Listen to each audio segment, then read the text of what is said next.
තෙරුවන් සරණයි. මේ අද පොඩ්ඩක් කතා කරන්න හිතුණා. අපි දැක්කා මේ 2026 අප්‍රේල් මාසේ මේ වීඩියෝ පටිගත කරන්නේ අප්‍රේල් 29 වෙනිදා. ඉතින් ඊයේ දිනේදී අපි දැක්කා දින කිහිපයක් පුරා පැවතිච්ච අර ඇමරිකාවෙන් ඒ ආපු ස්වාමීන් වහන්සේලා සාමපාගමන ඊයේ දිනේදී අවසන් වෙනවා.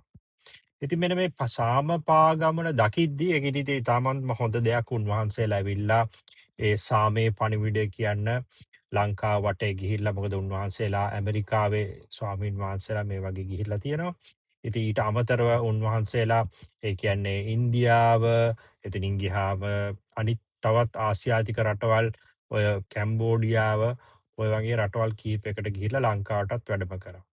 ඉතින් මෙන්න මේක දකිද්දී මට කියන්න ඕන වුණු විශේෂ කාරණාව තමයි මේ අපි සෝවාන් මාර්ගයේ යන පුද්ගලයන් වශයෙන්. මොකද අපි බෞද්ධ දර්ශනය අනුගමනය කරන පුද්ගලයන් වශයෙන් අපේ මූලික අරමුණ තමයි මේ ආර්ය අෂ්ටාංගික මාර්ගයේ යෑම, සෝවාන් මාර්ගයට යෑම. ඒකයි මූලිකම දේ. එතනින් එහාට අඩු ගානේ මේ භවයේදී අපි සෝවාන් මාර්ගයට ගොස් සෝවාන් ඵලය ලබා ගන්න බැරි වුණොත් ලොකු අමාරුවක වැටෙනවා. ඒකයි කියන්න දෙයක් නැහැ. මොකද එතනින් එහාට මොන භවවලදී අපි කොහේ ඉපදෙයිද දන්නේ නැහැ. නැවතත් බුදුබණ පදයක් සංසාරේ තව කල්ප කීයකින් අහන්න වෙයිද දන්නේ නැහැ. මේ ජීවිතයේදී සෝවාන් මාර්ගයට ගියේ නැත්තම්. දැන් මට කියන්න ඕන උනේ මෙන්න මේ දැන් ස්වාමීන් වහන්සේලාගේ වැඩම කිරීම අනිත් රටවල් වල උන්වහන්සේලාගේ විදිය බැලුවොත් බොහෝ විට උන්වහන්සේලා මෙහෙම මේ මාධ්‍ය අරගෙන ගොඩාක් මිනිස්සු පිරිවරාගෙන එහෙම ගියේ නැහැ. උන්වහන්සේලා නගරාශ්‍රිතව මිනිස්සු ඉන්න තැන්වල නැවතිලා කතා බහ කරලා පින්තූර අරගෙන ඉතුරු තැන්වල නිදහසේ භාවනායෝගීව වැඩුවේ. දැන් මෙතන අපිට පේනවා ලංකාවේ එහෙම සිද්ධියක් නෙවෙයි. මේක ටිකක් ඕනවට වඩා ගියාදෝ කියලා හිතෙනවා.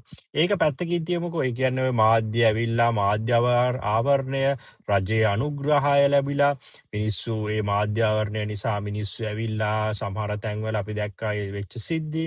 ඒක පැත්තකින් තියමු. ඒක සාමාන්‍ය මිනිස්සුන්ගේ ස්වභාවය කියලා. ඒත් අපිට පේනවා සෑහෙන මිනිස්සු ප්‍රමාණයක් මේකෙන් යම්කිසි පිනක් ලබා ගැනීම. දැන් මේ හාමුදුරුවෝ බලන්න එන්නේ අර උන්වහන්සේලාගේ අභිප්‍රාය මොකද්ද? සාමය වෙනුවෙන්, ලෝකයේ සාමය වෙනුවෙන්. නමුත් දැන් මේක බලන්න එන අය එන්නේ තමුන්ට පිනක් ලබා ගැනීමේ අරමුණෙන්. අපි දැක්කනේ අර ඒ ආලෝකා කියන ඒ සුනකයා. ඒ සුනකයාටත් අර කැලණියේදී එහෙම අල්ලනවා, සමහරු අත ගහලා වදින තත්ත්වයට පත් වෙලා තියෙනවා. තිරිසන් ආත්මයක ඉන්න සත්වෙක්ට උනත් වදින තත්ත්වයකට පත් වෙලා තියෙනවා. මෙහෙමයි.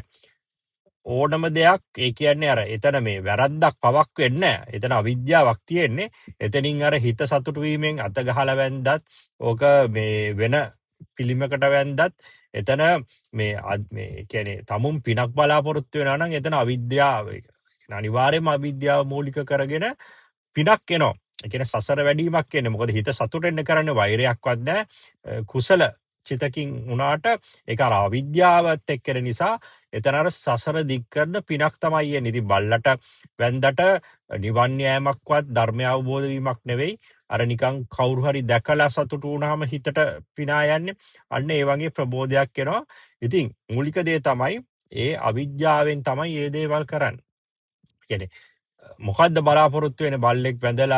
බල්ලෙක්ට වැඳලා අත ගහලා හරි අත ගහන්න. හරි. ඒ ආදරයට අත ගන්න එක වෙනම දෙයක්. ඒ නමුත් අපිට පේනවනේ ඒ තියෙන ස්වභාවය අත ගහලා වඳිනවා, ඔළුවේ අත තියා ගන්නවා. ඒ වගේ කරන්නේ ඔවුන් හිතනවා මේකෙනුත් පිනක් ලැබෙනවා කියලා. දැන් ඒක තමයි මූලිකම ප්‍රශ්නය. අපේ ලංකාවේ බහුතරයක් මේ වැරදි මාර්ගය කියන ආර්ය අෂ්ටාංගික මාර්ගය, සම්මා සතිය, සම්මා සමාධිය, ඒ ආර්ය අෂ්ටාංගික මාර්ගය නෙවෙයි යන්නේ. නිකන් පන්සල් යනවා, වඳිනවා, කරනවා.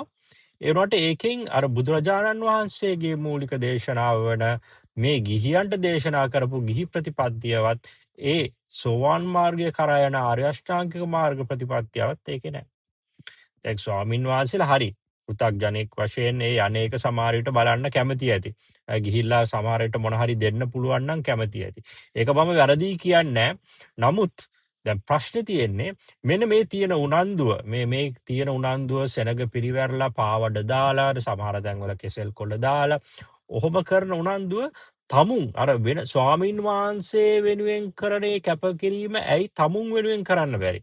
ඒක මොහොතක් තමුන් වෙනුවෙන් සිත හදාගන්න මේ සෝවාන් මාර්ගයට මේ තියෙන ප්‍රශ්න මේ වර්තමාන ලෝකයෙන් අයින් වෙලා තමුන් කොහොම හරි සෝවාන් මාර්ගයට යන්න ඕනේ කියලා. අත මේ අපි හිතමු ඔතන සෝවාන් මාර්ගේ යන්න ඕන පුද්ගලයෙක් හිටියා කියලා. ඔතන සෝවාන් මාර්ගයට යන්න ඕන පුද්ගලයෙක් හිටියනම් ඔහු මොකද කරන්නේ? ඔහු ප්‍රඥාවෙන් දකිනවා මේ ස්වාමීන් වහන්සේලාගේ මොකද්ද ප්‍රධාන කාර්යභාරය? ලෝකයේ සාමය උදෙසා නිශ්ශබ්දතාවය උන්වහන්සේලා කියලා තියෙනවානේ නිශ්ශබ්දතාවය අගය කරනවා කියලා නිශ්ශබ්දතාවයෙන් ඉන්න කියලා. උන්වහන්සේලාට නිශ්ශබ්දතාවයෙන් වැඩම කරන්න දෙන්න ඕන. බලන්නම සෝවාන් මාර්ගයේ යන පුද්ගලයාට ඇත්තටම උතන්ට ගිහිල්ලා බලන්න දෙයක්වත් නැහැ. මොකද ඒ උන්වහන්සේලාගේ ඒ ගමන තියෙන්නේ නිහඬව ඒ ලෝකයට ඒක පෙන්වන්න. අපි හිතමු උතන්ට ගියා හරි යන වෙලාවක තමුන් හිටියානම් එතන ඕන්නම් වැදලා ඒ ස්වාමීන් වහන්සේලා යන නිසා අනිවාර්යෙන් වැදලා උන්වහන්සේලාට අපහසුාවක් අවහිරයක් නොවෙන්න ඈත ඉඳන් වැදලා ඒ තමුන්ගේ හිත පහදව ගත්තා නම් ඇති. අයිත් ඔතන ගිහිල්ලා ඒ කියන්නේ උන්වහන්සේලාට කරදරයක් වෙන විදියට හැසිරිලා නැත්තම් නෑ මම අනිත් අය පරාජය කරගෙන පොලිම කඩාගෙන කොහොම හරි ඉස්සරහට ගිහිල්ලා මම මේ උන්වහන්සේලාට පේන්න ඉන්නවා ඉස්සරහටම ගිහින් වඳිනවා. අන්න ඒ වගේ තත්ත්ව සෝවාන් මාර්ගයේ යන පුද්ගලෙක් බෞද්ධයෝ වශයෙන් ඒක හරිනේ. අනික උන්වහන්සේලාගේ ඒ මූලික ඒ සිද්ධාන්ත වලටත් පටහැනි. දැන් අර ඊටත් ප්‍රාථමික ගණයට ගිහින් අර බල්ලටත් ඉන්න දෙන්නේ නැතුව ඒ සතාටත් හිරිහැර කරගෙන ඌ බය වෙලා ඒ සතා බය වෙලා. එතනින් ගියාම අල්ලලා වඳිනවා. ඒ කියන්නේ ඒ ගොඩක් එතන මම දැක්කා ඒ අවස්ථාවවලදී වීඩියෝ එක දැක්කා. ඒකේ ගොඩක්ම ඒ කියන්නේ අවිද්‍යාවෙන් තියෙන. ඒ කියන්නේ පිනක් බලාපොරොත්තු වෙනවා. ගොඩක් ප්‍රශ්නේ තියෙන්නේ මේ වර්තමානයේ බෞද්ධයන්ගේ හිත හදලා තියෙනවා මේ හැම එකකටම පින. ගිහිල්ලා පූජා මම මේවා වැරදි කියන්නේ නැහැ. නමුත් පොඩ්ඩක් හිතලා බලන්න පූජා පැවැත්වීම ලොකුවට ලස්සනට කරන්න පුළුවන් නම් හොඳයි. එතනින් අර ලස්සන වැඩි වෙන්න සතුට පින වැඩි වෙනවා. නමුත් ඒ පින තවත් අපිව සසර දික් කරන එකක් තමයි වෙන්නේ. අන්න ඒක තමයි ප්‍රශ්නේ. තවත් සසර දික් කළා තවත් අනවශ්‍ය ලෝභය මතු කරනවා. මොකද භව තණ්හාවෙන් කරන්නේ.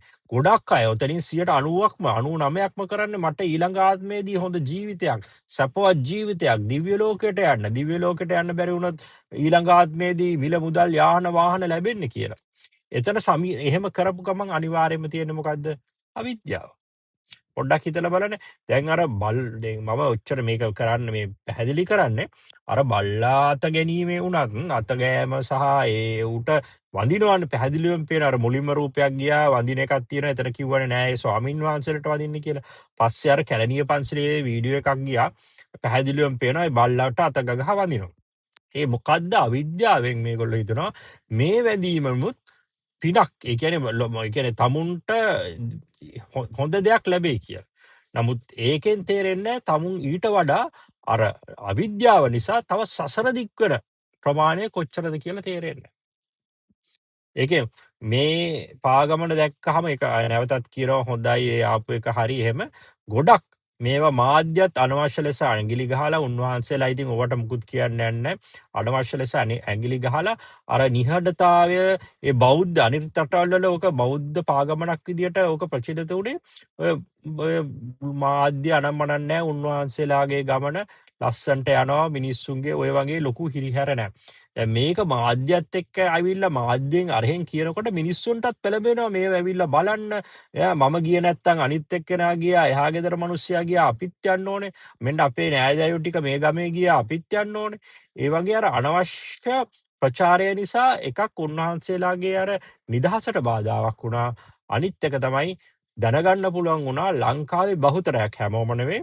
මම දන්නවා මේ වගේ channel බලන සෝවාන් මාර්ගයේ යන ඔබලා එහෙම නෙවෙයි. නමුත් බහුතරයක් ඇත්තටම මට කනගාටු හිතුණා මේ කොහෙද යන්නේ කියලා. මේ මිනිස්සු කොහේ යයිද මොනා කරයිද කියලා. බෞද්ධ කියලා ඉපදිලා මෙච්චර බෞද්ධ ධර්මයේ තියෙද්දි මෙච්චර සංසාරේ ඇවිල්ලා බෞද්ධ ධර්මයේ තියෙන කාලයක මිනිස් ජීවිතයක් ලබලා ඒ ඔක්කොම තියෙද්දි අද කාලේ මේ ධර්මය ලබා ගන්න ඉතාමත්ම ලේසි තාක්ෂණයත් එක්ක. මොනවාද වෙන්නේ කියලා ඉතාමත්ම සංවේගයක් ඇති වුණා. ඉතින් ඒකට මට අද වීඩියෝ එකෙන් කරලා කියන්න උනේ මේ ප්‍රධාන මාතෘකාවක් වශයෙන් පොඩ්ඩක් මේ වගේ අවස්ථාවකදී වුණත් අපි හිතන්න ඕනේ මේ යන්නම් වාලේ යන්නේ නැතුව මේ රැලි වලට යන්නම් වාලේ යන්නේ නැතුව මේවයින් මිදිලා ඒ උන්වහන්සේලා නිශ්ශබ්දතාවයේ පගගමන ගියාවේ අපි අපේ වැඩ කටයුතු කරගෙන එදිනදා ගිහියන් වශයෙන් කාලා බීලා ඒ විනෝද වෙලා ඒක කමන්නේ. නමුත් මූලික දේ මේ ඇලීම් ගැටීම් වලට දැන් ඔය පොලිමකට ගියාමත් ගැටීමනේ. එතනත් ප්‍රශ්නනේ. ගැටීම් නැතුව නිදහසේ පන්සිල් පද පහරකගෙන ආර්ය අෂ්ටාංගික මාර්ගය යෑම තමයි මුල් වෙන්නේ කියලා මට මේ වීඩියෝ එකෙන් කියන්න ඕන. ඉතින් ওই ටික තමයි මට කියන්න ඕනේ. ඉතින් අපේ channel එකත් subscribe කරන්න කියලා කාරුණිකව ඉල්ලා සිටිනවා. අපි තව වීඩියෝ එකකින් හම්බ වෙමු. තෙරුවන් සරණයි.